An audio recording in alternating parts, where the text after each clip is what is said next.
Sveiki, tęsiam Livgood kompanijos privalumų analizę.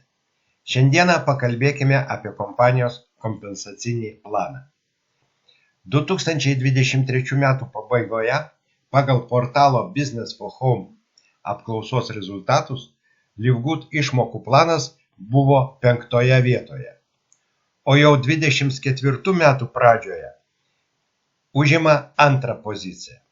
Išmokos į tinklą 82 procentai. Analogų nėra. Statistika rodo, kad tinklinės rinkodaros kompanijose realiai uždirba 3, maksimum 5 procentai žmonių. Ir kaip taisyklė tai lyderiai. O 95 procentai neuždirba. Arba jų uždirbamų pinigų neužtenka net būtiniems pirkimams apmokėti.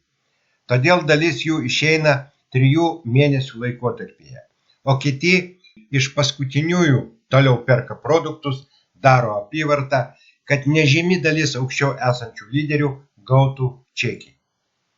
Daugumoje kompanijų, skaičiuojant komisinius, naudojami taškai, balai, CV, PV, punktai ir panašiai.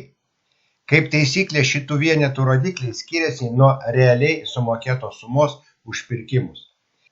Ir jų pagrindų mokami procentai komisinių visada neatitinka realios apyvartos ir ženkliai yra mažesni.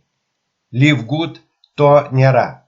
Yra tik sumokėta pinigų suma ir procentas numatytų komisinių. Praktiškai 30 procentų atėjusių į kompaniją jau nuo pirmų dienų pradeda uždirbti. Taigi, kompanijoje Livgood aukščiausias procentas išmokų į tinklą ir realiai uždirbančių žmonių visoje MLM industrijoje. O dabar užduokite savo klausimą.